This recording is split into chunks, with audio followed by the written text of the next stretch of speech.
కావలి DBS engineering కళాశాల ఆవరణలో 1వ 3A సైడ్ వాలీబాల్ రాష్ట్ర స్థాయి పోటీలు AP 3A side volleyball association ఆధ్వర్యంలో జరిగాయి.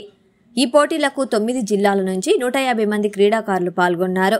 ఈ పోటీల్లో ఎంపికైన క్రీడాకారులు ఈ నెల 20 నుంచి 22వ తేదీల వరకు మహారాష్ట్ర సిరిడి ఆత్మా మాలిక్ స్టేడియం ఆవరణలో జాతీయ స్థాయి పోటీలు 3A side volleyball federation of India ఆధ్వర్యంలో జరుగుతాయి. ఈ పోటీలకు ఆంధ్రప్రదేశ్ జట్ నుంచి ఎంపికైన క్రీడాకారులు పాల్గొంటారని అసోసియేషన్ అధ్యక్ష మరియు కార్యదర్శి సురేష్ రెడ్డి మరియు మురళి ప్రకటనలో తెలియజేశారు. ఈ కార్యక్రమంలో పోటీల నుంచి ముందుగా డీబీఎస్ ఇంజనీరింగ్ కళాశాల కరెస్పాండెంట్ దామిశెట్టి సుధీర్ నాయుడు, కళాశాల ప్రిన్సిపల్ డాక్టర్ టీవీ రావు మరియు కొక్కిరాల సంజీవ కుమార్ అధ్యక్షులు కాపు సంఘం, ప్రకాశం జిల్లా పాలెం సురేష్ బాబు, కందుకూరి రాంబాబు ముఖ్య అతిథులుగా పాల్గొని రాష్ట్ర స్థాయి పోటీలను ప్రారంభించారు. ఈ పోటీల నిర్వహణకు కళాశాల ఫిజికల్ డైరెక్టర్ దాసర శివసాగర్ కుమార్, 9 జిల్లాల కోచ్లు, కార్యదర్శులు అండర్ 14 విభాగానికి జి భార్గవి, వెంకటరమణ, అండర్ 17 విభాగానికి అనిల్, రాధా, అండర్ 19 విభాగానికి నాగరాజు, దాసర శివసాగర్ కుమార్ ఈ పోటీలు నిర్వహించారు.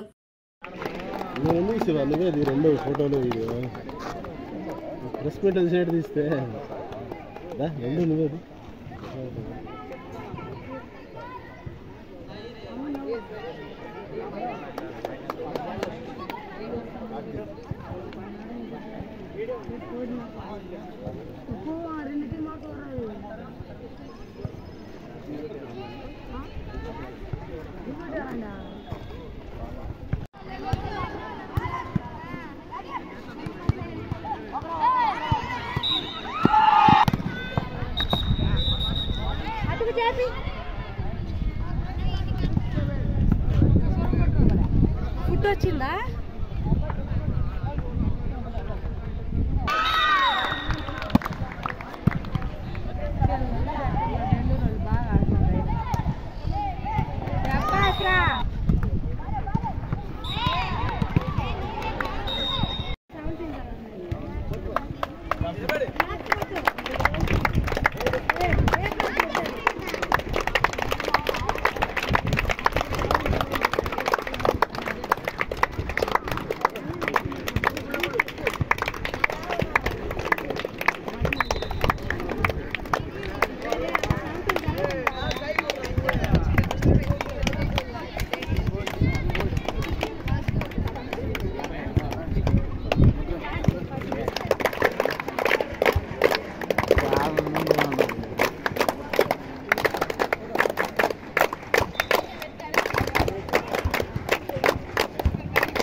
ఫుడ్ వచ్చిందా?